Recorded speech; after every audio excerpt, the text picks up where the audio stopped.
Welcome to another episode of Some Men Wrestling Podcast. I'm your host, Brian Battisto.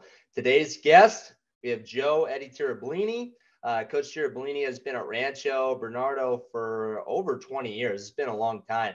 I'm excited to have him on. We're going to be talking about wrestling. We're talking about how he got into wrestling. We're going to be talking about coaching. We're going to talk about life, and really excited to have him on. Enjoy the show. Joe Terriblini, dude. I really like your background. I didn't realize how cool your room was until I just saw it right now. Yeah, thank you. We redid it in 2020. We only had one season, then we went to COVID. And it was a major fundraising, effect. Like, it's funny, I have a picture on here of how it looked before that I'll show you. And it was major difference. I mean, I got to turn this one sideways. So that's how it looked before, which was crazy. And then, obviously now it's pretty amazing. So was that like a small gym that just got converted into a wrestling room? I wish I could say it's a fully dedicated wrestling room, but we actually share, like, I'm actually kind of right below it right now in my coach's office. We share it with like dance, we have a gymnastics team at our school. Gear is in there, we use it for PE, so kind of everything. So we actually got to roll up the mats every night, and that's kind of why we went with Dolomar, so they're easy to roll up. But we get to roll them up and kind of, we kind of take them out of the way of the doors, then roll them out. But we have two 40 by 40s and one 42 by 40 in there, So it's a good size room. So it helps. And like during season, we put up a wall. Right here, there's a portable wall. You can't really see on this picture, but we put up a portable wall, and our freshman and novice practice in the little one mat room. Dude, that's money. Yeah. I know, like, sometimes people don't like the unrolling the mats, but I would much prefer having 3 full mats and having to do that every day than not. It's crazy because, our high school, we average between, 70 and 75 kids in the program, you add in the girls, a whole new thing. And in our kids club, we had 95 kids last year. So it was crazy. So, yeah, the way we have it set up right now at Frontier is we have kind of like that blue mat that's right behind your head. And then like maybe a section beyond that. And then that's it, dude. It's so small. So when I started 21 years ago, we had the blue mat, and then half the gray mat was our area. And the other side was filled with like basically exercise equipment for like a step aerobics class. Like, remember those old thigh masters they had like a thigh master class and, little weights and stuff. And I pushed and as a teacher, when someone else leaves, you kind of jockey yourself into position to try to, and slowly got more and more and more, and I'll say, my biggest arch nemesis on campus is our dance program, because they're really competitive and really good too. They're really good. All these posters on the wall they're like national championship stuff. And they work hard. They practice all the time like we do. And it's like, it's just, 2 of the more competitive programs on campus use the same facility. Yeah. Even just looking at it and just telling me like how you guys did it. That's kind of where we're at right now with Frontier, is trying to figure out how can we get more space in our district. Like, they do a lot of good things. It's just frustrating. Like, we'd have to have a whole new building. And when you do that, it's like, there's a question of equity and like, how are you going to pay for it? That's just something that we're trying to kind of wrap our heads around, because we have, so many kids that wrestle, and our youth club is the biggest in town. But it's just trying to figure out, how do we go about doing that, and then trying to get people behind us too. Yeah, I think girls wrestling could help you out a lot if we're really pushing that. We had 17 girls in our program last year, That's awesome. And that turned into, I want to say 11 of them have committed to basically wrestling year round since then. You know what I mean? Which, I don't know if the year round wrestling is the right thing or not, but if you give them an opportunity and they take it, what can you say? So, yeah, with girls, is that the most you've ever had? Most we ever had. And how I pushed it, we had a really solid rugby program, at our school, and girls rugby. A team or like a club? It's a club, but they're like, they call themselves Rancho Bernardo Rugby. And so what I did last year is I always thought it was kind of like, they only practice twice a week and they only had like 4 or 5 games in the year. So what I did is I had a girls only practice on Tuesday and Thursday morning. And that was the same afternoon they had rugby. So those girls can do both kind of thing and still keep up the culture of we practice every day. And it worked out really well. We got a lot of them from it. Some of them didn't continue, but they committed through the season and stayed together, and it was pretty cool. That's awesome. So you coach wrestling, but you're also coaching football right now too, right? Yeah, I've been the head freshman football coach here for a long time. So, it helps me recruit for wrestling. You know what I mean? It's kind of hard because I have the stigma that I'm going to recruit every kid for the wrestling team, and that stigma sometimes goes against you a little bit. Like all you care about is wrestling, but I mean, we've had so much success at the freshman football level, because we have a great staff, and our head coach is Eric Weddle, who played for the Rams. So, now, and he's real supportive of it too. So it's great. That's awesome. How do you kind of balance? I saw your schedule when you sent me, and I'm like, dude, that's like, for one, I got to give you props because that's a big schedule. And I don't know, do you have wife, kids, stuff like that too? So I have a pretty serious, I have a serious girlfriend now. We're going on almost a year. And I mean, she's been awesome. I mean, I've lost, not lost, but, girlfriends have not been as supportive. I had this ex-girlfriend way back that wanted to go to happy hour with her friends every Thursday. And it was like, I couldn't go on Thursday because I have freshman football games on Thursdays, dual meets on Thursdays. And it was just, just wouldn't work. But my girlfriend now, she's real supportive, an ex-D1 soccer player. So, so she understands it. I mean, she's been hesitant, like how much time do you got to spend, and stuff like that. But it's been great. I mean, it's just, my big thing is, and what I try to do with that is be present, when I'm with her. I'm trying not to answer text messages, which I get a text message at any time, like, come get my wrestling shoes. Coach, can you open up the room for or whatever it is, you know what I mean? Yeah. And so I just made it a point to, be present, when I'm with her. Like, I've dedicated the afternoon to be with her this afternoon. I'm just going to, put my phone away and just be present in that moment. So trying to keep those relationships healthy. I also do everything at school. Like, I don't take anything home with me. Yeah. So I'll stay here later and do stuff. Like right now, my goal is to finish my football practice plan for tomorrow. You know what I mean? To get it done. I also delegate a decent amount. I'm there, but I'm not, like running some of the wrestling practices right now because I think my voice turns into Charlie Brown, and I have a whole year-round system with it where, I have different people that lead at different times, and we could talk about that. I could go into real detail about that if you want to, but just so I don't get burnt out is the big thing, and can maintain the relationship. Yeah, I think so. I'm stepping into a head coaching role this year, and that's something big. Like, I've always kind of been like the young assistant that wrestles with the guys all the time, and that role's still kind of going to be there. But I'm taking on a bigger role in terms of like talking with admin and like planning events and like fundraising and like doing all those little details. It's trying to get, now we got another guy that's coming in. He's going to be like the young guy, so I'm excited to kind of like delegate more stuff to him. I've figured out pretty quick, like running practice is a really important skill. But you also I feel like that's something you can kind of pick up a lot quicker. And sometimes that other stuff, like I said, working with admin or talking to parents, like those are skills that not everyone wants to do.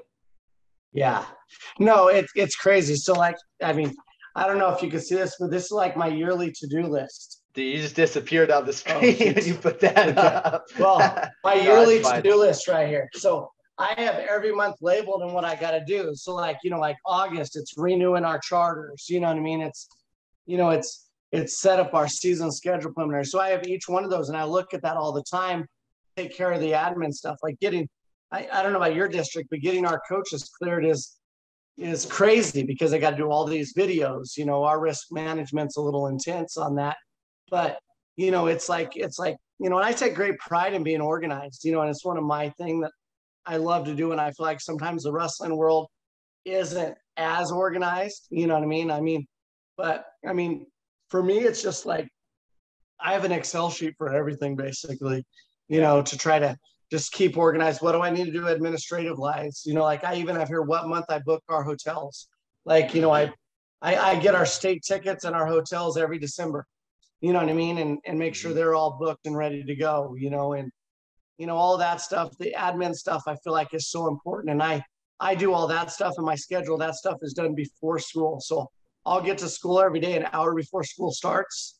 So, I'll work out my personal time, like 5 a.m. every morning, get to school at least an hour before school starts. And, about half that hour is working on the admin stuff for football or wrestling. And then the other half hour is make sure my lessons or plans are set up for that day. And that's what it is. And, and then I have the daily ongoing stuff that I'll do in between my classes or whatever, but it's just, nonstop getting stuff done all day, so I don't have to take it home and get it done and not procrastinating on it. Yeah. Like the list thing you talked about, for me, like, I'm like you, I love being organized, with most things. Like sometimes I don't like being organized, but that's intentional. But the list just seems so obvious. I'm kind of mad I don't have a list, because normally it's just in my head or it's in Carlo's head. I was going to ask you, when you think about, dude, now I'm blanking out. For Poway, like Unified School District, because that's the school district, right? Yes. Yes. Is it kind of similar to Clovis where you get like, because you're a coach, you get like a prep period for coaching, or do you just get like one prep? And we get one prep. I'm fortunate enough where I have a wrestling PE class. Okay. Getting all the kids in the wrestling PE class is a different story, just because we're on a 4x4 schedule, which means we only have 4 classes a day. So, the advantage of a teacher is I have a long prep period. My prep period every day is like an hour and a half. But me, I'll teach 4/3 at any time. If they offer me a 4/3 contract for a quarter or term, I'll take it anytime, just because, and I teach PE. So no, we don't get an extra prep for it. I mean, I've heard of districts doing that, but what I've heard is they're more likely to be on a 6-period day or a 7-period day when they do that. But yeah, that's the kind of structure that I believe they have. Frontier, or I guess our district, yeah, it's seven periods. So when I went to high school, and I'm from the Santa Cruz area, that was like one of the things that when I think they made that switch, I want to say like my sophomore year, where we had like an A-day, B-day kind of schedule. Dude, that was great. And I felt like as a student, as a teacher, like it just gives you more time. It gives you more freedom. The kids don't have to be around the same teacher every single day. They get a little bit of a break. One of the private schools in our town does that. It would be cool down the line to see something like that happen. Yeah. That's, we looked at the AB schedule when we made our new schedule, but it didn't fly, but, our 4x4 is nice in a lot of ways. Like I said, the longer prep period is nice. It makes wrestling PE more beneficial. But we don't wrestle at all in wrestling PE during the day. That's all our lifting and conditioning. And I do a lot of classroom stuff with our kids. Like right now we're reading the Predator Mindset book. It's just hard for all the kids to get them. And so we'll be going over that like the first week of school and doing all that mental stuff with it. So. Yeah, I think that's cool that you guys are doing that mental stuff. I think so one thing that I noticed, I can't remember which newspaper. I was going to give them a shout out. That's fine. I think you were talking about, maybe it was in 2019. I think you said in an interview that you had like most of the people on your team had over a 3.5 GPA or something like that.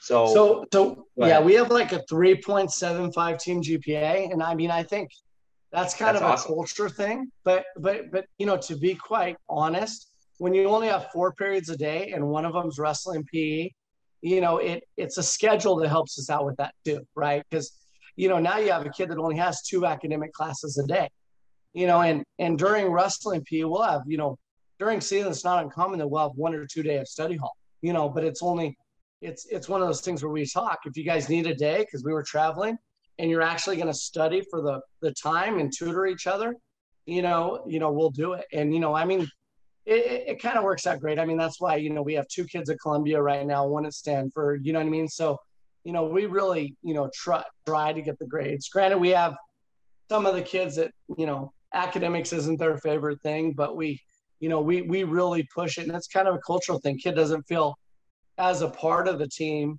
if they're not taking care of the books. So it's just, it's a culture we set it from the start, I would say it kind of started with Chase and Blair back when we had him. He was, really into the academics, and we switched to the 4x4 right around that time, and that since then it's taken off for us. Yeah, that's money. And I think the way that you've just, it sounds like you're doing, like you're going about wrestling just as much mentally as you do with anything else. This offseason, we're kind of similar. Like our team JPA probably isn't quite that high. We got, a couple knuckleheads, but for the most part, we have some pretty good students. And just trying to approach it like, okay, wrestling is as much as it is like a martial art and a fight and, a game. It's also very much like involving your brain, and it's a subject. So trying to almost, like, we call it just wrestling IQ, but just, once a week we'll get them in a classroom setting and we'll teach some element of wrestling, whether it's nutrition, whether it's goal setting, whether it's we're reading, parts of a book or something that's completely unrelated to wrestling that we try to connect to it. But I think having it almost as like a subject, I think it's helped our guys out a lot because they can relate to it a little bit more maybe. That stuff's awesome. I love the idea of, like, getting them in a different setting and teaching them, different aspects of sport. I try to do that a lot, especially with like goal setting, you know what I mean? And it's hard because sometimes there's only, one of me with, 40, 50 kids in my class, you know what I mean? So it's like, yeah, some slide through it, but just like trying to get them, and I would say we do pretty good for a bunch of, 14 to 18-year-old boys and girls. I mean, what do you really expect out of them? But, it's hard. It's the ideal situation would be, 4 or 5 teachers on campus where you're, taking small groups and doing that kind of stuff. Yeah. Yeah. When you think about, like, just with your current schedule, like you're coaching football too.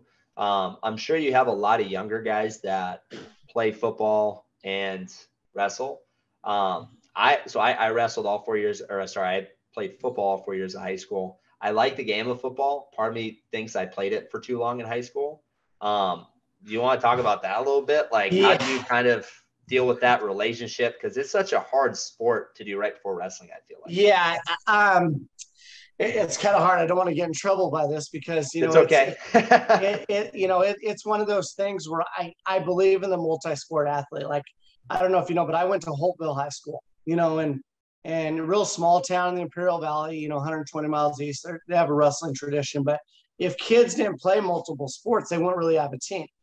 I mean, the team is 405 kids, you know what I mean? And so it's like one of those things. I believe in the multi-sport athlete, but I don't believe in being a cheerleader on the football team. You know what I mean? And what I mean by that is, like, we have some kids that never play, and I've kind of broken it down by weight class. Like if you're, and I have honest talks with the kids. Like if you're let's use a new weight class here. If you're a 157 pounder or below, and you're not seeing the field, you're just going to fall behind. You know what I mean? But if you're a star and it's your high school experience, what we've worked in is we do a lot of small groups in the fall, all through the year. And so we have one of my lists on this is to set up the football drilling. So we expect, our expectations, some kids meet it and they don't, is there to drill twice a week during football season for 45 minutes a day.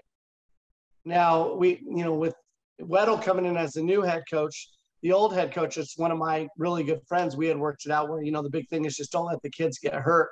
We do it from an aspect that we're just trying to keep the kids fresh on the mat. So it's a structured 45, minutes of drilling, but it's set up on days when there's a little bit less impact in football.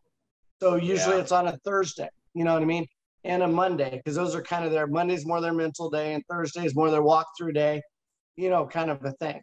And so that's kind of how we've done it with kids that are going to be varsity or into it. And we've kind of gone more to telling them to do it, to ask them if they want this opportunity and making it an opportunity for them, which, has worked out pretty well. But honestly, our attrition and I mean, I really don't believe kids have changed. I think society's changed.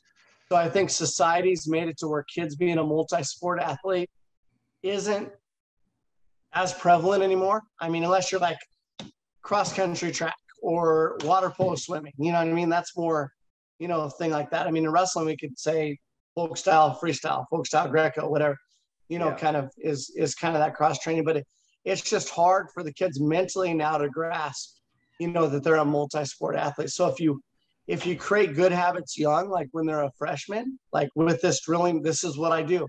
I drill during football season twice a week. That's all. And it's an hour and a half out of my week.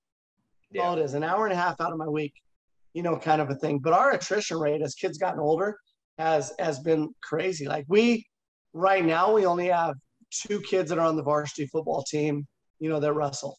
And, you know, one will be like our prior 175 pounder this year, and the other one will be our heavyweight. And then 215-pounder is, we have a new kid coming out that's super athletic that might make it. So probably 3. So, you know, on the lower levels, you know, right now is the first year on my freshman football team. I don't have a kid that's been wrestling since they were like, you know, 5 years old. You know, this group of seniors, I kind of got a little flack because when they were freshmen, they all played football because it was for me. But it was basically 7 of our 11 starting defensive guys on the freshman football team were pretty good wrestlers. Mm-hmm. And they all didn't play football again after their freshman year. So it was like, you know, it kind of hurt them, you know, and like, you know, I mean, if you look at this year, 2 of them were state medalists this year, you know, that were, you know, on that football team. So it's kind of like, you know, what's the right thing to do? And that's what I tell the kids. I tell them all the time, this is my person hat. This is my wrestling coach hat. This is my football coach hat. You got to do what's best for you. And these are the pros and cons to all of it. And that's what usually leads them into wanting to do the drilling during football season, you know, kind of thing. Yeah, we kind of have that relationship with, you know, the Frontier football coach. My brother actually was the freshman coach. It was one of the freshman coaches last year. And it was kind of like what you said, like sometimes it can be counterproductive. It's like, dude, we know you're the wrestling coach. Like, nah, like we're going to go play basketball. Or we actually had one kid who wrestled with us the entire spring and summer. And we tried doing like a singlet incentive. Like if you made this many practices, you'll get a singlet with like your name on the back or something like that. So he earned that singlet. And then it comes time for wrestling season. It's like, I'm going to go play basketball. And he ended up making the team. Like his thing was like, well, I never played before. I just want to try it. And he ended up quitting basketball, and now he's back, and now he's going to wrestle. And it's like, there you go. You know, yeah, I don't know. I feel like if you're getting those numbers, and like ultimately it's just about, I think, just helping kids reach their goals. Like everybody's in it and in sports for different reasons. Like you want to go to college and wrestle. All right. Well, what do we need to do to get there? And if it's something to the point where you're not even playing on the football team, well, what do you think you should do? It's like, all right, let's spend more time in the wrestling room. But yeah, I think that's the big thing. It's like, this is a bottom line. It's just trying to help you become a better person. Let's use it as a vehicle to be better. Well, and in wrestling, we say too much, like try to get the football players, you know, and this is just my own personal opinion.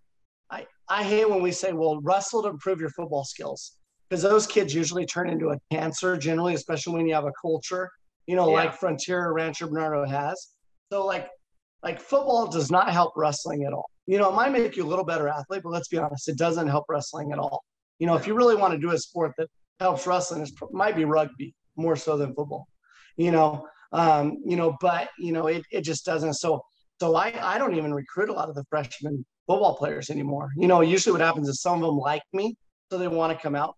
But I'll recruit those kids that don't really play. They're those little like Chihuahua type kids that like, you know, they don't have an identity yet, or they're like, you know, they're trying to find themselves. And those kids have been awesome for us. Like, you know, our starting 6-pounder last year was one of those, you know, and so it's one of those things where, you know, just giving the kids the option. I mean, that's the big picture of it, right? You know, like how many kids are going to, you know, wrestle in college, you know, and we put a lot of pressure on that as coaches, like, oh, you could wrestle in college. But, you know, I ask the kids a tough question. Do you really want to wrestle in college, or do you like the idea of it?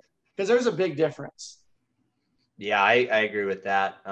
Especially I think too, like in California, we're more limited to, it's like you're either going to go to a JC, there's, you know, a couple D1 schools and, you know, a few others. Like we don't really have, like if you go to the Midwest or the East Coast, there's so many Division III schools.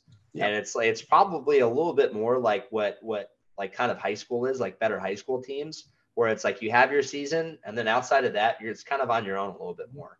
I wish we had those more of those kinds of options available to our kids, because I think we'd get more kids, kind of like what you said, like you get to go to college and you get to wrestle, but you're not going to college to wrestle, if that makes sense. Well, that's like one thing we do that's been great for us is, I mean, I don't know if you know this, we hold 7 weeks of clinics in the summer. Mm-hmm. So it's been the best thing we've ever done. Or this year it's 7, then our 2-week dead period. And we have a different clinician every week. And that clinician is generally always a college coach. And we always try to bring out an NAIA, a Division III, Division II, Division I. It like this year it didn't work out like that, but I had to bring out a different coach just so one, I build a relationship with them. 2, it's a different person kind of doing it, and it's kind of worked well with us because we've sent a lot of kids to like Loris College in Iowa. We've sent a lot of JUCO kids to Iowa Western, which is, people don't know outside of California, junior colleges have dorms, Yeah.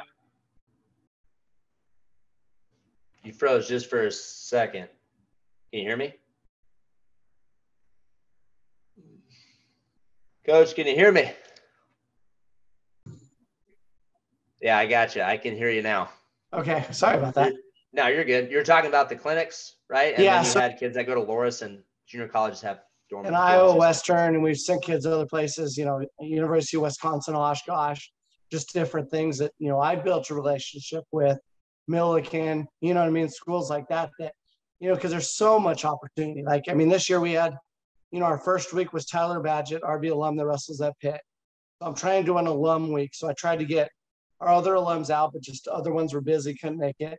Our second week, we had the 2 Cal Baptist assistants out, Elroy Perkin and Eric Morrill, so that was good. And then we had 2 weeks off, and then we came back, and then we had Caleb Flores from Vanguard, NAIA school out. Last week we had, or 2 weeks ago, we had Jason Welch was our clinician, and then last week we had Ryan Deacon, which was awesome. And then this week we have Tim Box, and then next week Chris Pendleton. So that's sweet. So, just different one. And I try to tell them, run it like a college practice, but I tell them you can't run a college practice with high school level kids. You just can't. But I tell them, run it, get a feel for it, run how you want, because it's more for me as much as it is for the kids to learn from them and see what we're going to take back to the room. So I think that has a lot more value than I think a straight up like a technique session. You know what I mean? Like, I think there is value in that, but it has if you think about how much it would take to get somebody, a Division I college coach out there to your school, you got to put them up. You usually got to pay for the travel. Like, the cost is a lot just to show something that or like you can do, you can find online. And I get like, there's a part of it where it's different if you're saying it or showing it than it would be if it's a college guy or a college coach showing the exact same thing. But I've been kind of struggling like with that part. But I think having a college practice and actually having a college coach run a practice that you're in as a kid, I think that has a lot of value. When I did like the Stanford camps when I was in high school, just because proximity, and their intensive camps are sweet. Like, that's what I think really got me into wrestling, was my interacting with that school and those coaches. Yeah, for sure. It's great. And I pick their brain all the time, and it's fun. It's fun to get to know them. And, I was picking Deacon's brain like crazy, just, about, his experiences and all that stuff. And it was awesome. Then we tried to have them 2 years in a row, each clinician. So like, we're on the second year with Box, second year with Pendleton, second year with Caleb Flores. Then we try to, expand out to different, but we've had the College of New Jersey out. We've had, all those other coaches out, and, we fundraise a lot for it. And that's one of the things I developed is our fundraising. Cause our kids club and our off-season program is all fundraising to facilitate all going back to all the kids with these kind of clinics and things. We charge them small amount. Like, we charge our kids $300 for the whole summer. So, in 7 weeks of camps. So that's not a bad deal. Do you charge your high school kids with that too? Yeah. Okay. Yeah. So, because we do it all like a club, and we have some financials, which we work with them with different things. But I used to not charge for like my first 15 to 16 years, and the last 5 years we have. But when you put a financial like expectation on the parents and the kids, they're more likely to show up and be into it. You get to weed through the kids that don't want to be here. You know what I mean? And I mean, we travel a lot during season, you know, so it's like, you know, we got to fundraise for it. So it's, you know, it's hard part of the thing, you know, and we get new uniforms a lot and like stuff like that. But, you know, all this goes right back to the kids. Yeah. Do you guys have your high school season set yet? Like your competitions and duels? And you know, we have a lot of traditions. So every tournament kind of fits into a tradition that the kids look forward to. Like for example, we go to Sierra Nevada Classic every year, you know, and at the Sierra Nevada Classic, the kids have a tradition. It's kind of funny. I have a picture on it on here on my thing, but we have a thing called a family picture, you know, and here's an example of one a couple of years ago. And, you know, on this family picture, there's like 7 kids that wrestle in college right here. And they always take it in front of the Christmas tree at Silver Legacy. You know, they're supposed to dress up. You can tell some kids have a different, you know, idea of what dressing up is than other kids, you know, and it's just something they started that has been, you know, really cool for them. You know, like in that picture is, you know, Jaden Abbas and, you know, Tyler Badgett, Jaden Lee, you know, those kids that, you know, are wrestling, you know, D1 level right now, which is pretty cool. But, you know, like then we go to Liberty. We go to Liberty duels to start off the year every year. And it's just a tournament where we could bond and, you know, kids can, you know, get together. And then we split squad for Doc B. You know, our better kids go to Doc B to kind of meet the qualifications. The rest go to a little local varsity tournament. We always go to Holtville because that's my alumni, where I went to high school. And I think it's one of the longest running tournaments in the state of California. You know, pretty close to its 60th annual. I mean, it's literally like our Masters tournament, except for you take out Poway because they don't usually go, and you add in one Arizona team, Kofa, that's usually pretty strong. You know, we've had teams like 1 year Shafter came down to it a couple of years back when they had Lucas Esperquenta. Did you remember him? Yeah, so he was actually I actually met him. I told him I don't know, it was kind of random. I'm like, dude, I know who you are, because I used to have a picture of you on a poster on my wall when I was in high school. And he was like, oh, that's cool. But I think I was a little bit overzealous, but I know him. Yeah, so we kind of do that, and then we try to, you know, we have our league schedule for duels, and then we try to get 1 or 2 duels a year, you know, and we have one tournament that the kids can go to or not. It depends where their match count is. So, you know, I try to get my kids, I want them to have between 32 and 35 matches going into CIF, just because, you know, that's a goal. Some kids will be in their high 20s, you know, if they either, you know, got to buy and, you know, where they got no one to wrestle at duels or whatever. But generally our league has pretty full duels, so that's kind of nice too. So other than Poway, who else is in your league? Well, our league changes every year based on kind of competition. Okay. You know, it's gone back and forth every 2 years. So in our league currently we have San Marcos, you know, who has, you know, in the past about, but they're the biggest school in the county, so they generally get a lot of kids. We've had Ramona, smaller town, but they get a good group. We have San Pasqual, who's, you know, had an okay tradition. As far, when I say okay, as far as their head coach is a great guy and has been there forever, and so they generally have a full squad.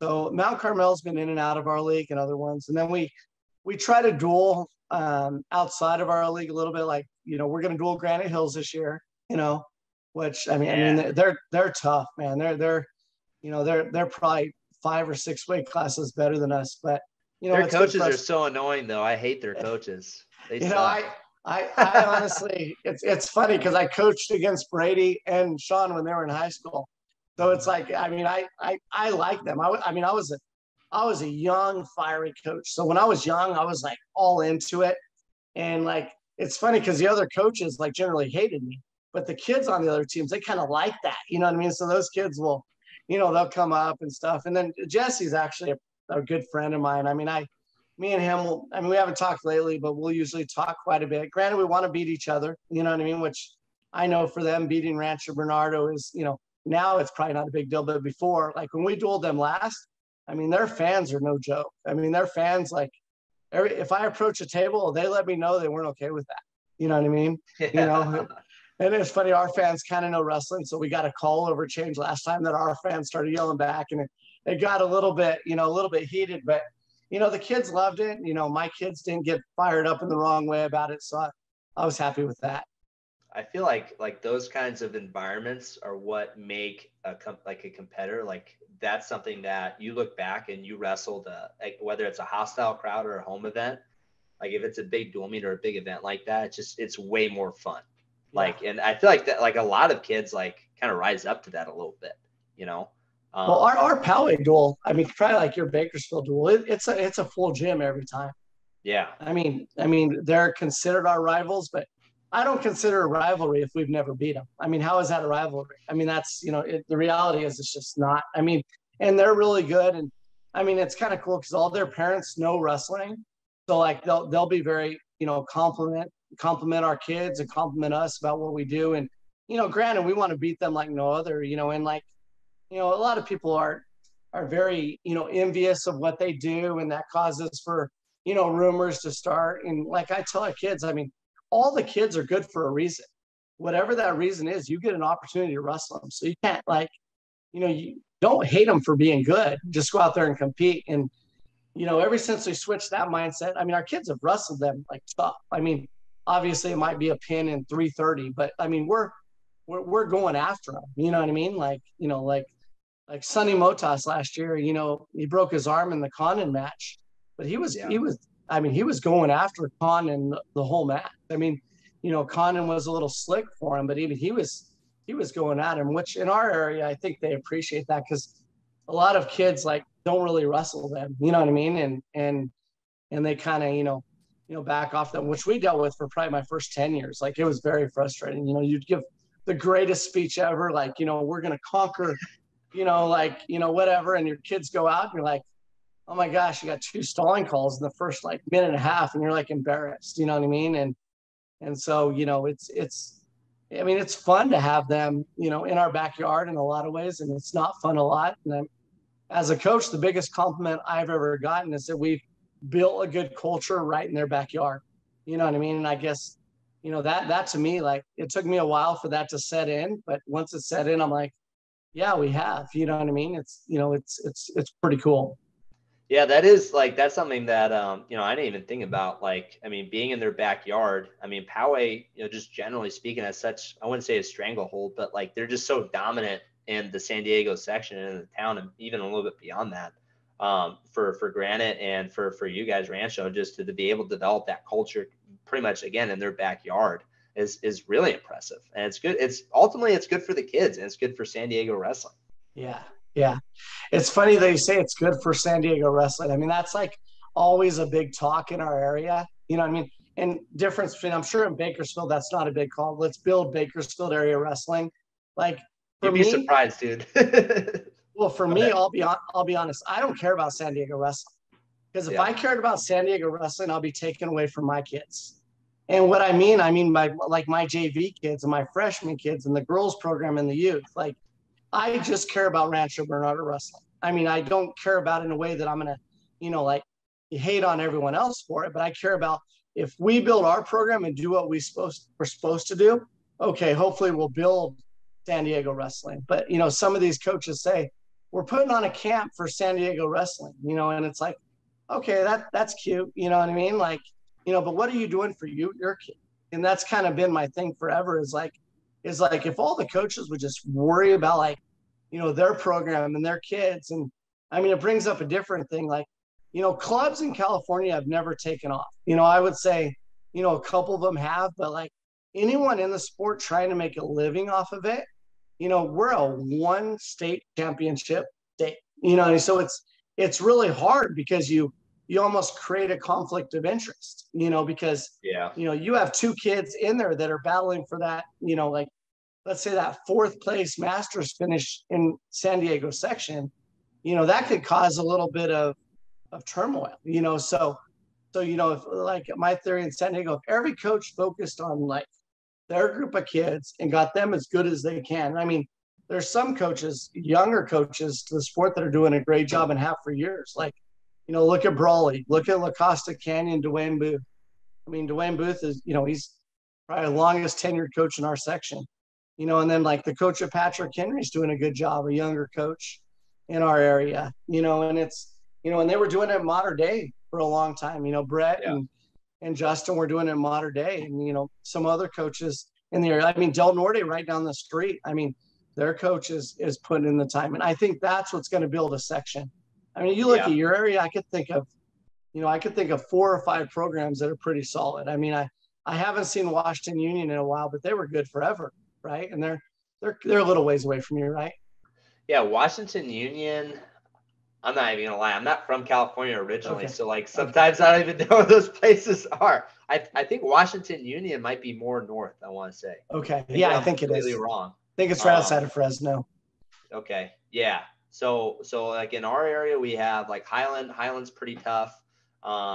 Addison's been there for a while. He coached at Foothill High School, and Foothill's had some good teams. South Bakersfield, like, they had a really good class right now. And then who else am I thinking of? Golden Valley, they have a pretty good sized youth group, and Spencer Hill's there right now, and they're doing a good job. I'm trying to think of there's probably some other teams too. I think where we struggle though is like, which is kind of mind boggling for me. It's like you have a Division I school in your town, right? Like how come we don't see more kids at the local Doomy? Like, how come we don't see, how come we don't try to get more of these Division I guys to stay in town? Because if you look at the best teams, a lot of them have Division I guys either in their coaching their club or coaching at the high school. Like, if you look at BHS, like almost their entire coaching staff, like for like one guy that's the head coach, Adam Fierro, we were college roommates. He's a few years older than me. The guy that they just hired as he got a teaching job, and he's a coach there now. He was a few years younger than me, but he was like my main drilling partner. Like there's guys like that. And then like Spencer wrestled at CSUB. He's coaching at Golden Valley. I coached at South for a long time, and they have a couple guys that are coaching in their youth club right now. It's like, and Carlo and I, like we both are CSUB alumni. It's like that. I feel like that's like a major resource that I feel like we should have, way better teams than maybe what we do right now. And it's a little frustrating, but it's kind of like what you said too. It's like, yeah, you want Bakersfield wrestling to be good, but like not because like you want to focus still on your team and your program, because that's the path to developing Bakersfield wrestling. Yeah, well, it's funny because you hear about some kids, some coaches that like recruit athletes and stuff. I recruit coaches. I mean, I recruit coaches. So like for example, I found out, the Fine Silver brothers. Mm-hmm. So I found out Zach Fine Silver lived in our area. So I went out and scheduled, a dinner with him. And he was on our staff for like 8 months until he moved back to Colorado, and then like Chris Druin, who was an All-American at Arizona State. I found out he lived in our area, found him on LinkedIn way back, took him out to dinner. Now he's on our staff. I mean, granted, like Druin came in one time last year to the room, you know what I mean? But just having their presence like is huge. Yeah. I feel like that's probably the biggest resource, right? Is, like that and parents, but parents kind of come and go depending on if their kids in the program or not. But if you get like, coaches that want to be there and that want to contribute to the culture, especially like if it's a young guy that graduated college in the last couple of years, like, I mean, I feel like that's kind of been my new focus this last year is like, how do we get more coaches on the staff and trying to, like you said, like do some research and like, look, because they're around. It's just finding them, trying to figure out like what's their availability. I was just talking with a guy, and it's kind of like you never know, like you don't want to come out and say like, hey, like come be an assistant and hey, like drive the kids to all these tournaments and like be at every practice. It's like, hey, like we'd love, we have a club practice. Hey, if you're ever feeling itchy and you want to come in, like you're welcome to come in, and just kind of just go from there, like depending on how interested they are in actually coaching. Yeah, for sure. It's hard because I used to be that overzealous coach. Hey, we have a spot, and I would give them like the duties and everything they would do, and they're like, I just want to volunteer. So it's just, like Phil Davis, lives in our area, and he's a little south, but I'm like, man, that'd be perfect. But he's, he helps out Bonita Vista, which is closer to his home, which makes more sense. Yeah. But it's crazy to try to get them in there. And I didn't even think about you guys having a D1 school right there. Like I've been trying forever to get Palomar kids to come in as assistants, as drilling partners. after their season. But they, me and Tim talk about all the time. He's like, I got to have you come to a practice to talk to them. I'm like, yeah, but I got to do it early because I got to get them all cleared and, all that stuff. So. Yeah. So for your district, do they have to be like a certain age before they can coach? Because I think with ours, you have to be like 21 and over. No, not really. I mean, I have a coach on my freshman football staff that's 20. So, so no. I mean, and as I get older, I realize having the younger coaches, that are more cool. You know what I mean? Just watching them close because you have a kid that's barely out of high school. You got to make sure they make good decisions. So. Yeah. That's something that recently I kind of dropped in. I was helping out. We're trying to kind of build something where it's more like a community kind of room, and they have like an open room, and I'm pretty good friends with their head coach, and it's just good because he's kind of closer to our lighter weights, so that way he can kind of interact with them too. But our club room is like right next to them, and somebody drove by. It's like, hey, your room's open. And I go in, it's like one of our young assistants that's coming on this year, and like one of our upper weights, like working out. And I was so happy. And I kind of, was talking about it after, and I asked our guy, I'm like, hey, out of me, Franciotti, and him, like, who do you like working with most? And I'm like, and don't be afraid to be honest. He kind of looked at me. He's like, him. I'm like, you know why? Because he just finished wrestling in college. Like, that's why, So I think that's like a natural progression as a coach too. It's like you might be the young, because I used to be that guy. I used to be the young guy, and then now it's like that's fine because your responsibilities change depending on how, where you're needed. Yeah, no, it's hard. Young coaches are definitely a value. I have, and I love alumni when they come back. You know what I mean? Like, yeah, that's my big thing because they know how you did it. They know, all my alumni tell me I've gotten softer as I've gotten older. I mean, I think I've gotten more realistic and more, like better, like how I was a coach when Oren wrestled for me to now. It's two totally different people. You know what I mean? Back then I was like, I guess it'd be a comparison to like a Brand style versus Sanderson style. You know what I mean? Like I was like, oh, you gotta, which I mean, both styles seem to work for them, but for high school age kids, I mean, you gotta have that delicate balance. Yeah, I think being adaptable too, right? Like I think you kind of realize, right, this is really where we're at. This is where our kids are at, and kind of adapting to their needs somewhat, while still like trying to be on that trajectory of like this is kind of where our team can go, but how do we get there? And I think kind of that switch, like I think a lot of coaches are the same, right? It's like this is the Iowa style. This is how you wrestle. We just wrestle hard, and we kind of see this revolution right now happening. I think across the country where it's like, look at who's winning right now. This is the team that spars a lot and like doesn't do a whole lot of live, and like they run and lift, but not very much. And they all talk about, how much fun they're having.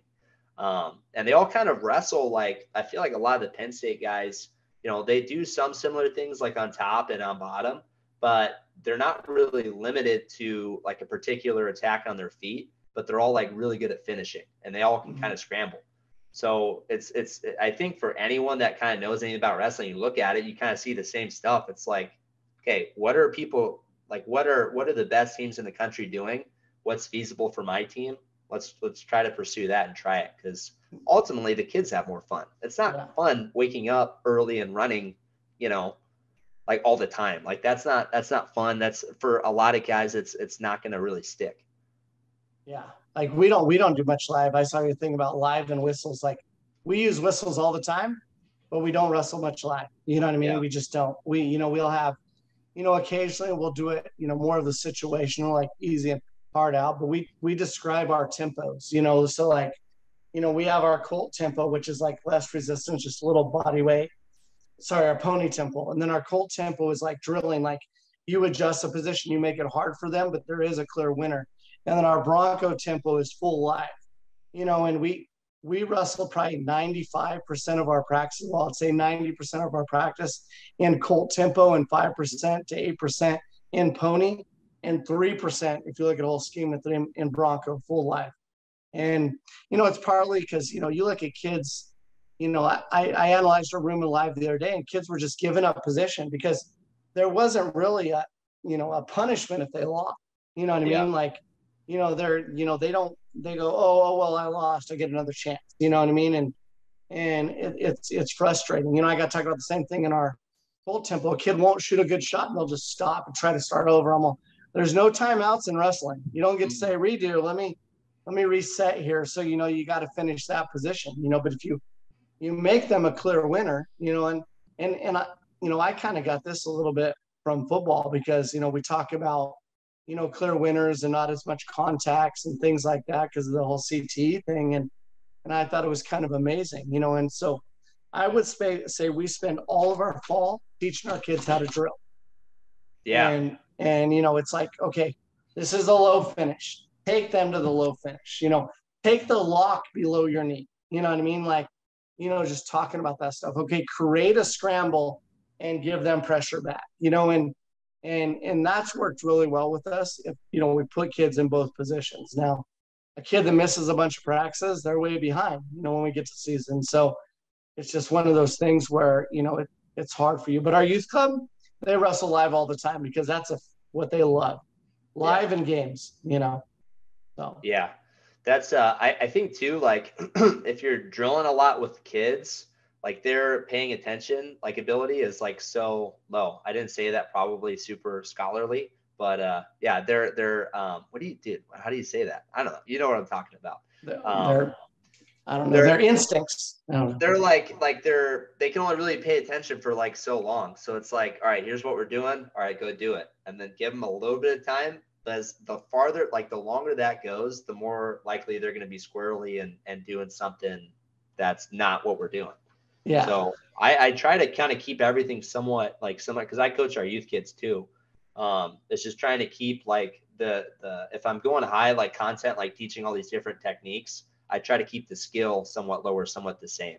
And same thing if it's like the opposite. If we're doing different, like yeah, just trying to explain it, I guess, just trying to make sure kids kind of can connect things easy. And then that way, if we're doing like an hour and a half practice, it's like we might do 3 or 4 different things, but they're all like kind of similar, whether it's showing a new move or working on one position. That's huge. I love that concept of it. I'm big on that too. As a younger coach, I overcoach like crazy. I'm like, everybody does, man.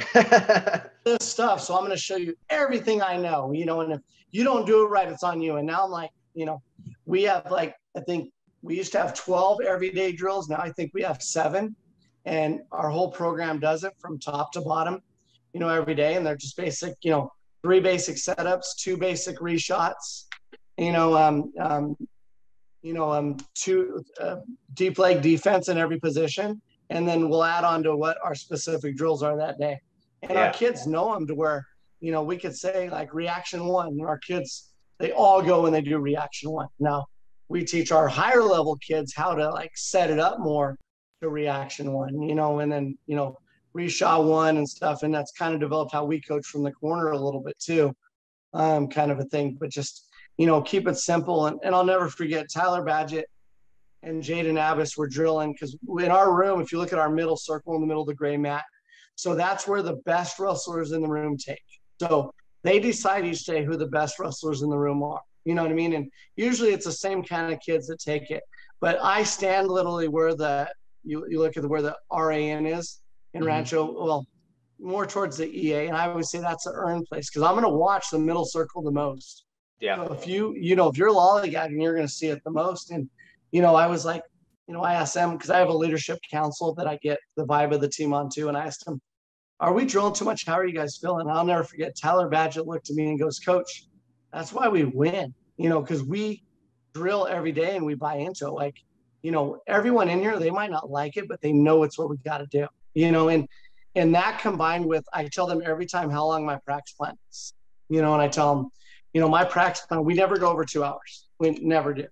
I go, my practice plan is an hour and 42 minutes, which I'm anal, so I'm to the minute on everything.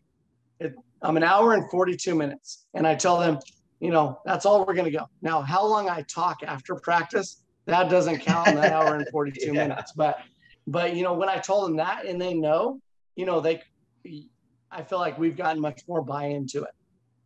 So. Yeah. I think I saw this from Kerry Colat, and he talked about when he first took over Campbell, one of the issues that is he had guys on the team, like they can't wrestle, like a college practice, hour and a half, 2 hours. They can maybe wrestle an hour. So he's like, I'm just going to take them. We're going to wrestle for 1 hour and we're going to focus on just wrestling and drilling and doing what we need to do in that hour. And then go from there. If we need, once they like kind of learn, like we can wrestle correctly for this hour, then we start adding time. But it's like, you could be in a practice room for 2 hours and not get anything done. I could go into a practice room for 30 minutes and get a lot done. Mm-hmm. So that's a tough thing, I think, for sometimes for kids to buy into.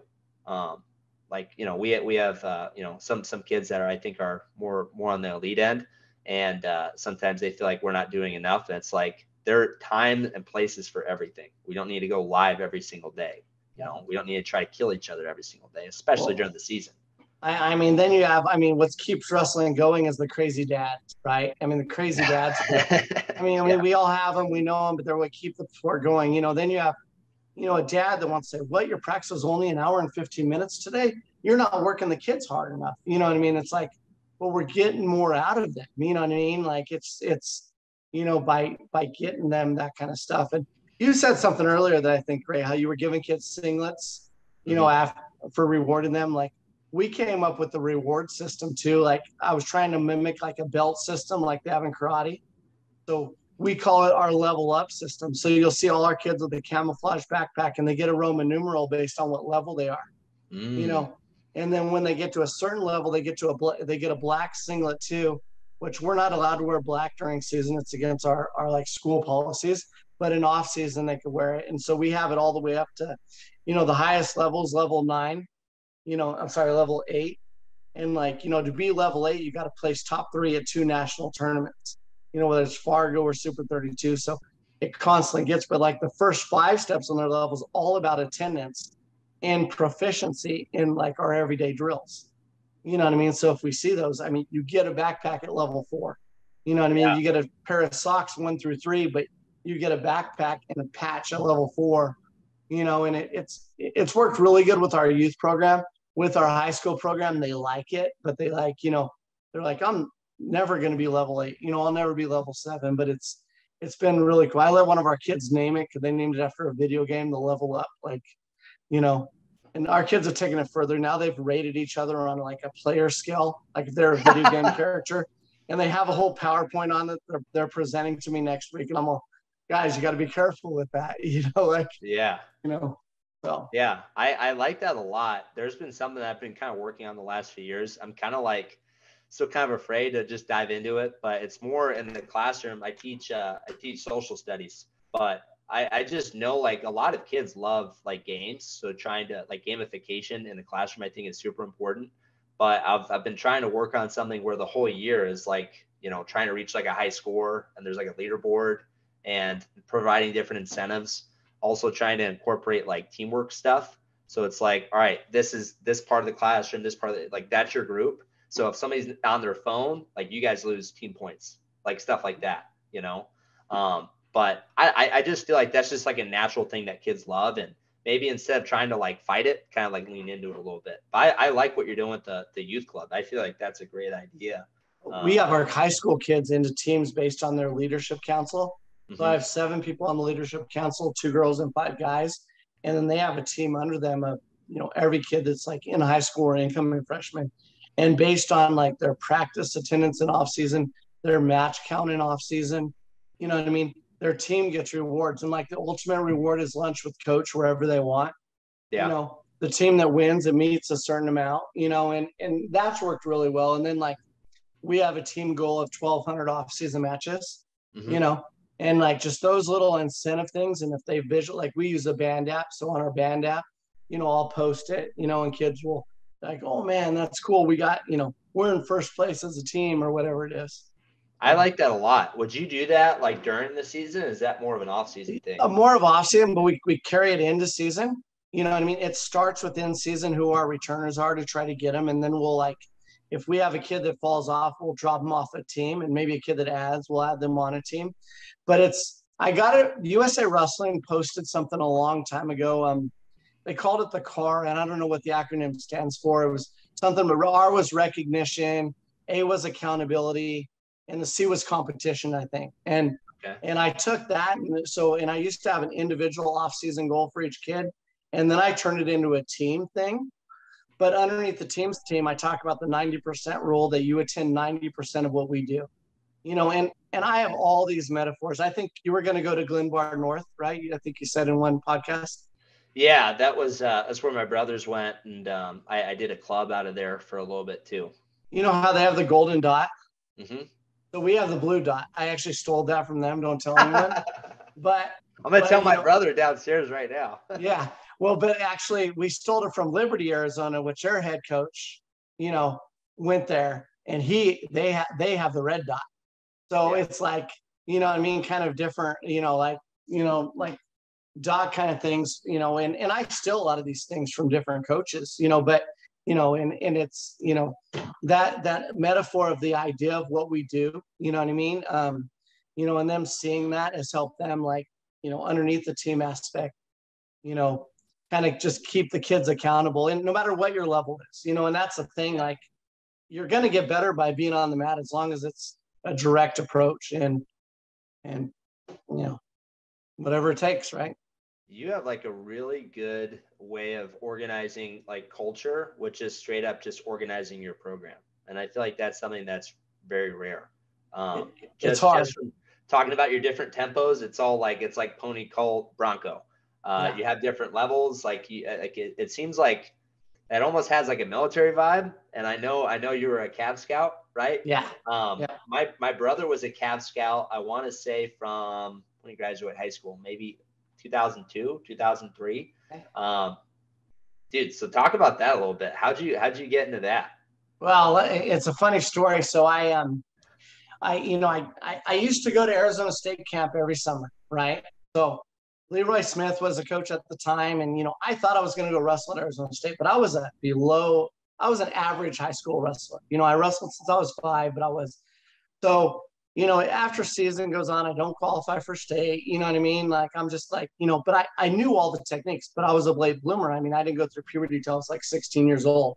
So, it's like beginning of March, I'm on campus, and all of a sudden I see this guy in a military, uniform. And he's like, hey, come talk about what, and I'm saying, wait, you'll get me out of English class to go talk to you about the military, And of course, all military thing, he's showing me his car.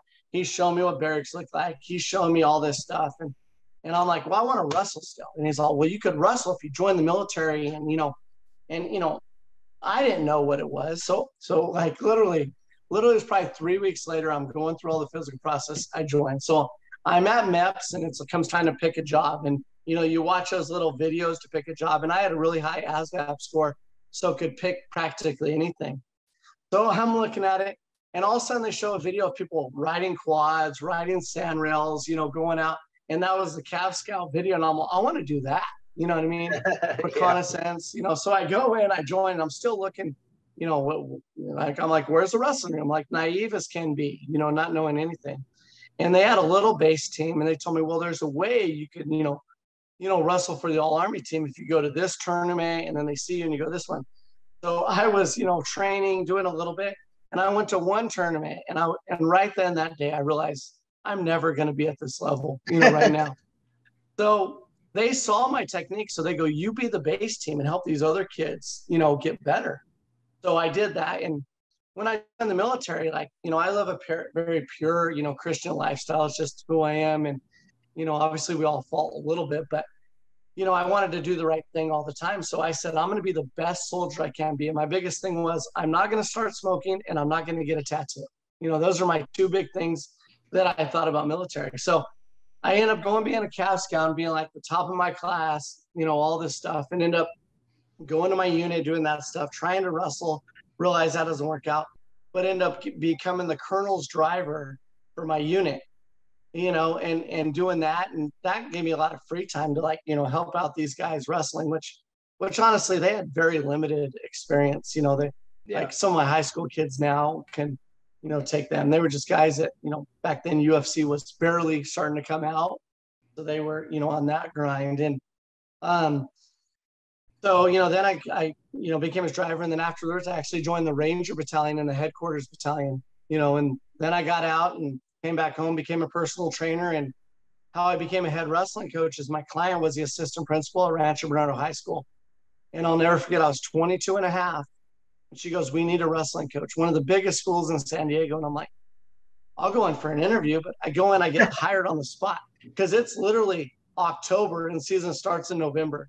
Yeah. You know, I had no idea what I was getting into, but I realized my first year, I was in my senior year of college at the time, going to start my own business, do all that stuff. And I realized like my first year, I have to be on campus to be anything.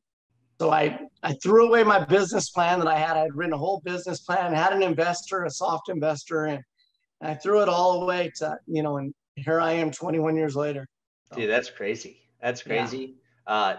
To be at something for 20 plus years, I think no matter what field you are in, I feel like especially being a high school coach, like a high school wrestling coach, I feel like it just takes so much energy. Like, how do you continue to do that for so long? Because this is going to be year 5, I think. So, dude, how do you do it, man? Well, I'll never forget, you know, Coach Brandstetter. You know, I'm big on going to coaches clinics. They don't have them like they used to, and I'm big on learning from everyone. And I'll never forget, Coach Brandstetter had this thing, and he would pull it out, and he goes, "I got the secret right here, the secret to success, right?" And I actually reach out to him all the time to try to pick his brain and stuff. And he pulled out the secret at this clinic, and he was holding it up like this. And you're like, you know, you're all thinking, what is it? And he turns it around, and it's a mirror. And he was like, you know, I was like, well, that, you know, I'm young and I'm like, what the heck is that? That doesn't, you know, help me. So, you know, I realized the idea of delegation, but I am very picky how I want things. But the idea of delegation with like giving others ownership. So like what's helped me, one is coaching football, gives me that balance. You know what I mean? The other thing is in the spring, I delegate all my practices to my lower level and assistant coaches. So we'll go 3 times a week. Someone has Monday, Wednesday, Thursday. The only thing is we put what we're teaching or what we're going over so we could kind of, you know, put it in some sort of chronological order, and it's designed to be fun. You know, I want games, you know, I want throws, I want, you know, freestyle Greco, whatever we're kind of doing, you know, and that's let me show up to practice and leave. But then I get my impact with the kids every day during Wrestle and P because I lead all the lifting and stuff. So it's kind of helped me still have that balance and that energy, you know, of, you know, giving to the kids without burning me out. Because coaching burnout, you know, I see it all the time. The coach that kind of does everything. Yeah. You know, I mean, and also having the balance. I mean, you know, having the balance of looking at the big picture. I mean, being invited to alumni wedding is huge for me, you know, making sure, because that's how you know you made it as a teacher or coach, right? You get invited to their wedding, they're going to feed you a meal, you know, because anytime I take an alumni out, I don't think I ever let them pay for a meal. You know what I mean? Like, and it's like, you know, getting it just, and once I realized it's what I do, you know, I'm a coach and a teacher. It's what I do. It's what I was meant to do. You know, that's really helped me, you know, stay energized and stuff, you know, and I have, like I said, I'm metaphored out like crazy. Like I have a notification that goes off on my watch and my phone right before practice every day, you know, and it talks about, you know, don't take things personally from the kids, you know, and we have an acronym we actually stole from Penn State about, you know, having enthusiasm, not taking things personally, you know, no complaining, you know, and we added on. I think it's on there. Be grateful is, I think, on there too. Yeah, that gratitude. Yeah.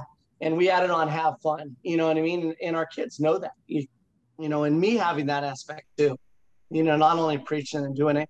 And granted, I do get times when I get frustrated, you know, when I have that dad, you know, complaining, like they want more attention from their kids. Cause, you know, I try to handle all the parents directly, you know what I mean? And they don't like what I got to say, but I always tell them like, my goal is to be honest with you, you know what I mean? And it's not really ever about their kids and their wrestling. It's about what we're doing as a program that's going to help their kid, whether it's get to the next level or whatever. Like right now we have a kid that's, and his dad's great, but he's D1 level for sure.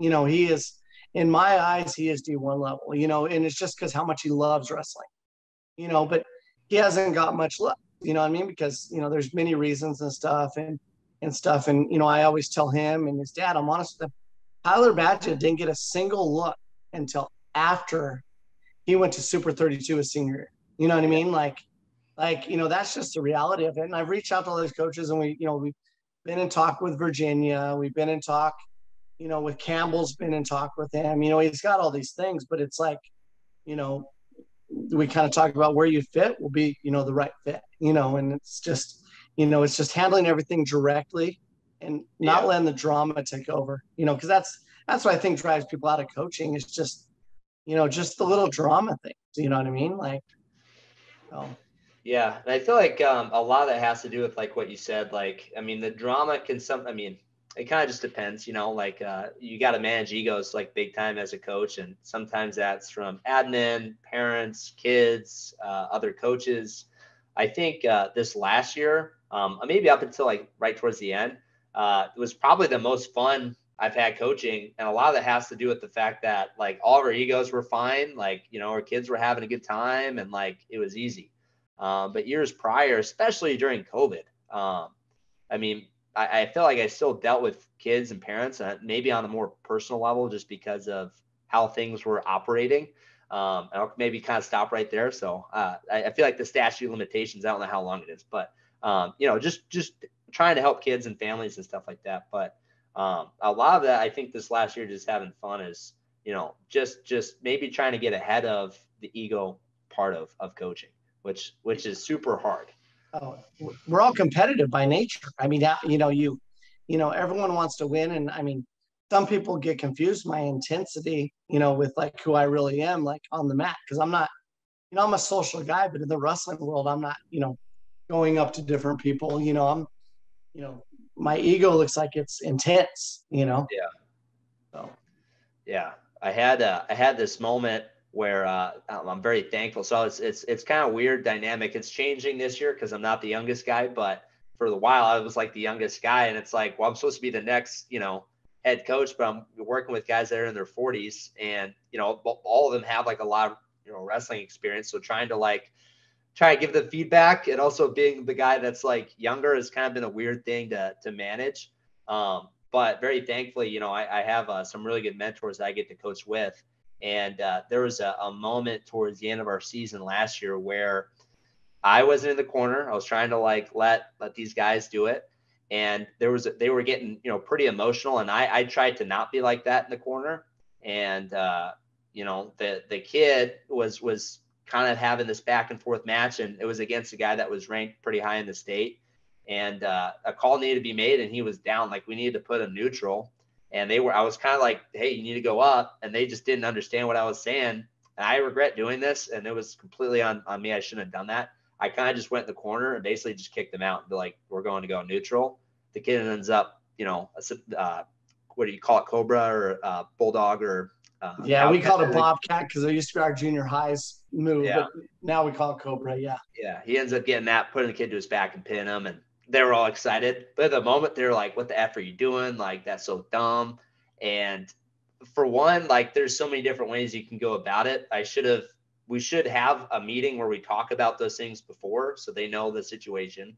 Secondly, like, I need to like not overstep and, try to mess with this relationship between athlete and coach that's happening on the mat. Like, I don't like it when people do that to me. Like, if I'm coaching in the corner and somebody off to the side starts coaching. So like, I can't do that to them. And there's got to be trust too, and it's like, I don't want to break relationships with guys that I coach or guys that I coach with because of like my ego, and my ego was wrong at that point. And yeah, the kid won and it was great or whatever, but I don't want to like ruin that relationship, So I learned a little bit, is just try to get ahead of those things instead of dealing it right there where you get emotional. So yeah, it's funny because I think about that. We were in a couple of situations at state where my assistants would look at me, what do you think? And I, our big thing is, we all, 0-0 first period, we always go down. I mean, that's just, the reality of it. But, and we generally choose down, and we tell our kids until the state meet. That's kind of our general thing, and it's funny. I've been in that situation where I thought differently, but like just owning it, you know what I mean? And being like, that's a person in the corner. And we haven't had really that issue lately, but we did when I was younger, because every tournament we're at, we get together like the first day and we'll talk about different things, different matchups, like we know if we're going to wrestle some teams, they're going to want a wrist. So if kid's not good at defending a tilt, we can go neutral. When we we kind of have that as a program and kind of, doing this constant conversations, and in the big matches, it'll be usually me or Dave in the corner, and Yeah. he's been my right hand man forever. So, I trust him to make, the right decision. And usually if he's wondering, he'll look over to me, or, but it's common that we'll be in the corner together and he's choosing down, I'm choosing neutral, and we'll go, what? And then we always decide who the captain in the corner is, and who the captain in the corner is, they get choice no matter what. There's the captain does all the yelling, and the other person's supposed to keep track of the score and say little things. It doesn't work out like that with emotions, but that's Yeah. kind of the system we're trying to have in place. Yeah. I know a lot of coaches do that. Yeah, I think it's hard, like you said, like things can become emotional wrestling very quickly. So it's hard for me sometimes to just be straight up quiet.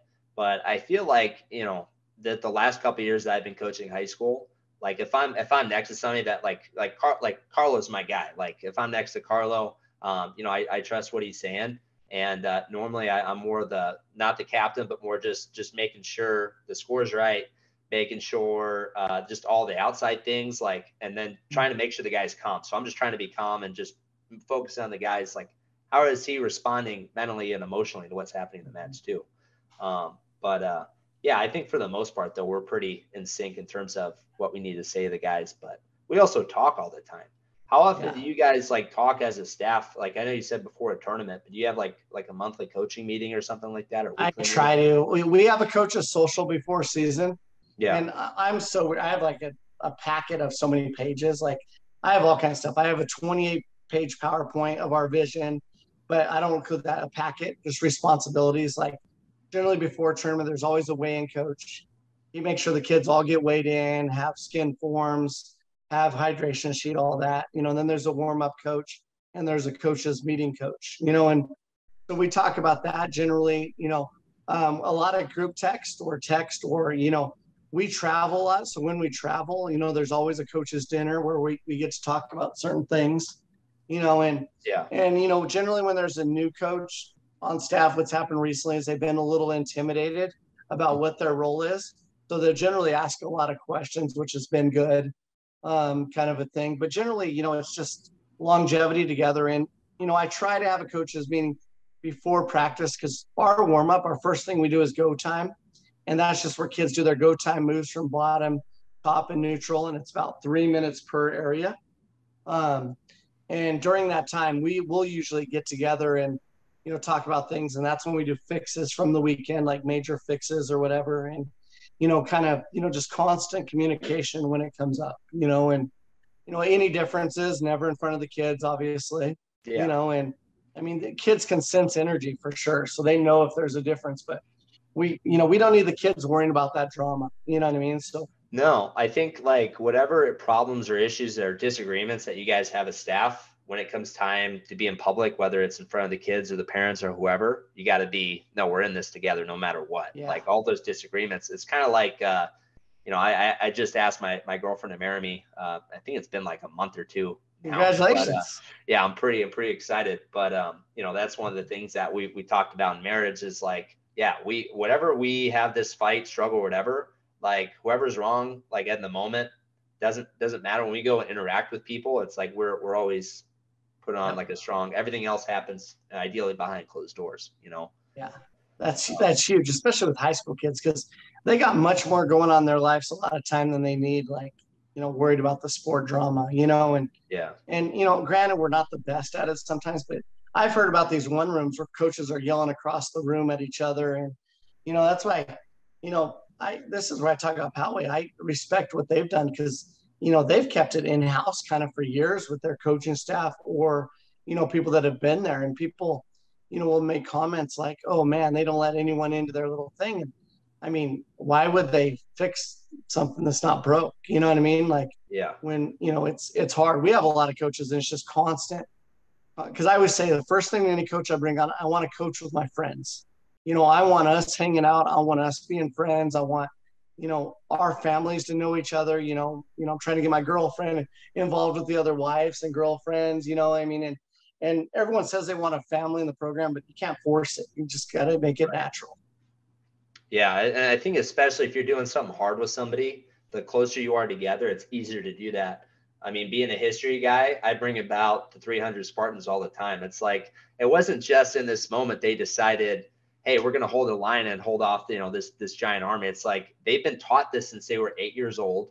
Their families, like, this is a cultural tradition that has been passed on for generations. Like, it's written in their laws, like, we do not surrender. Like, we are going to hold the ground. And that's our goalie running. Yeah. Like, you can only do that if you trust the guy, to your left and your right. Like, you hold your shield up, you cover half the guy to your left, the guy to your right covers half of you. So if somebody's not doing their job, or you fall out of place, or has weakness, it affects everyone. So yeah, it's just trying to, I mean, that's kind of like the big thing with this year is we have this theme called All In. And every year I try to have like a different kind of theme. And this one, it's just like, we all got to be bought in on this long-term vision. Cause I think, with who we have on the team right now, like we have a guy that won his second state title last year. He's coming back for his third. We have a lot of eyes on our program, maybe more than we have in the past. And we have a lot of really talented youth kids coming up. So it's just trying to get everybody from admin to coaches to kids to parents to alumni all bought in onto the same concept of this is where we can be. How do we get there? And I built, have you ever seen the elite program pyramid that John Wooden had? Mm-hmm. I designed one for our wrestling program. And funny, I talk about all those things in there, to have an elite level program. And that's so important. I mean, you have one person that's not bought in, it could not affect, or it could affect drastically. Yeah. I think maybe that's what, we don't need to turn this into a Podway podcast, but what they think they've done is like, I don't know the details on this, but they have a lot of guys on their staff that weren't like ever involved directly with Poway until they started coaching, I feel like. Like I know, who's the cavalry chap? Tank Knowles is there. Like, I mean, that's new. Chap. Yeah, that's more of their Poway elite program, their youth, from what I've heard. They had Mikey Mal before, and a guy last name Knapp before that, and Myers does a good job because he doesn't really bring in anyone that doesn't fit like what they're looking for in their mold. Right. He probably does it, and they always have people around them. And I know they have guys that aren't, but you'll also see coaches that will be there and then they'll disappear quietly, like they just didn't fit with them, and so it's obviously working for them. I mean, no matter what you want to say. So well, it's like I think buying into, or maybe part of it's like finding the right person to fit, but then also it's like, okay, but this is what we do and this is how we do things. I don't really see. I feel like maybe a little bit, there's almost like a cadence to their wrestling almost, especially with their hand fight and their pressure. And that's something that for me, just thinking about how they wrestle sticks out. I guess maybe I haven't been paying attention long enough to know if they always wrestled like that. But one of the issues that I see sometimes with programs that they don't really have that new influx of ideas or aren't able to be innovative, creative, is I think, no hate on them because it's Oklahoma State, but Oklahoma State, they just have this cycle of everybody that comes in is Oklahoma State guys. And I think especially with the way that training and stuff has kind of evolved, and then with NIL and, the transfer portal, it gets so hard to have this older school mentality where you're not like getting in these new ideas and trying to incorporate to what you already do. Yeah. I know. I see what you're saying, especially about their prep. We know about that firsthand. Yeah, man. Well, hey, we've been going, dude. I feel like I could talk to you all day. We've been going for like an hour and a half. I know you got. What time do you have practice next? No, I'm actually done for the day. It's like 4:30, 4:45, meeting the girlfriend. So, but yeah, no, I'm actually done early day today. We don't have our youth tonight, so usually Tuesdays I kind of leave open the evenings, for kind of me time. But yeah, no, I loved it. I could talk more all day, coaching philosophy and all this stuff. It's great for me. I actually did these things during COVID. I would have a weekly meeting with me and a group of friend coaches from all over the country, and I would bring on a college coach each week, because we were stuck at home, and just kind of pick their brain. I wish I almost would have turned it into a podcast. I didn't even think of that.